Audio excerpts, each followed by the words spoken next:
Good morning, Mustang team. Today we're ready for chapter 18, and remember that Edward has a new owner, and he is going by Jangles now. Bryce and Sarah Ruth had a father. Early the next morning, when the light was gray and uncertain, Sarah Ruth was sitting up in bed, coughing, and the father came home.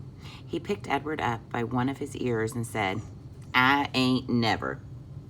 "It's baby doll," said Bryce. "Don't look like no baby doll to me."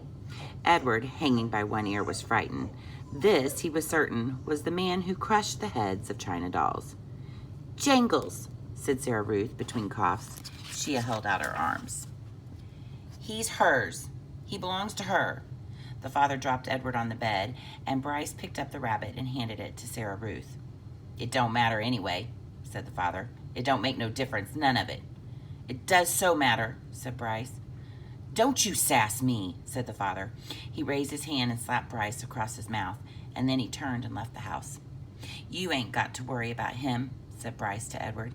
"He ain't nothing but a bully. Besides, he don't hardly ever come home." Fortunately, the father did not come back that day. Bryce went out to work, and Sarah Ruth spent the day in bed, holding Edward in her lap and playing with a box filled with buttons. "Pretty," she said to Edward as she lined up the buttons on the bed and arranged them into different patterns. Sometimes, when a coughing fit was particularly bad, she squeezed Edward so tight that he was afraid he'd crack in two. Also, between coughing fits, she took to sucking on one or the other of Edward's ears. Normally, Edward would have found intrusive, clingy behavior of this sort very annoying. But there was something about Sarah Ruth. He wanted to take care of her. He wanted to protect her. He wanted to do more for her.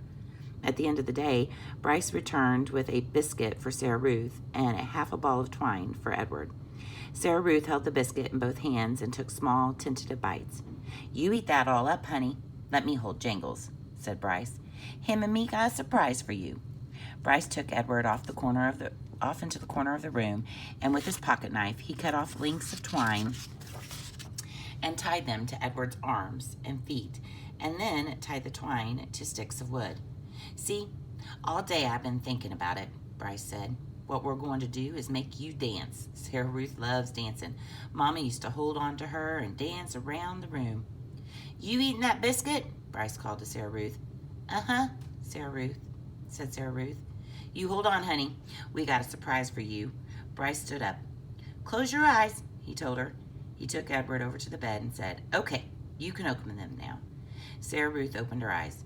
"Dance, Jangles," said Bryce.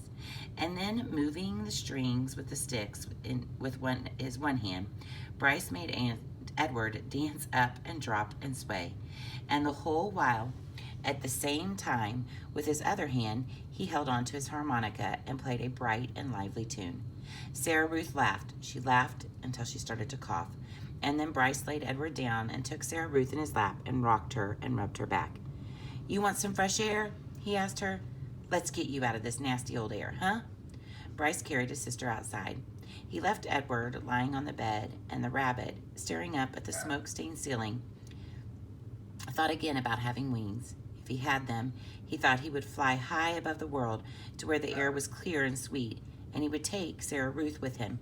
He would carry her in his arms, surely, so high above the world she would be able to breathe without coughing.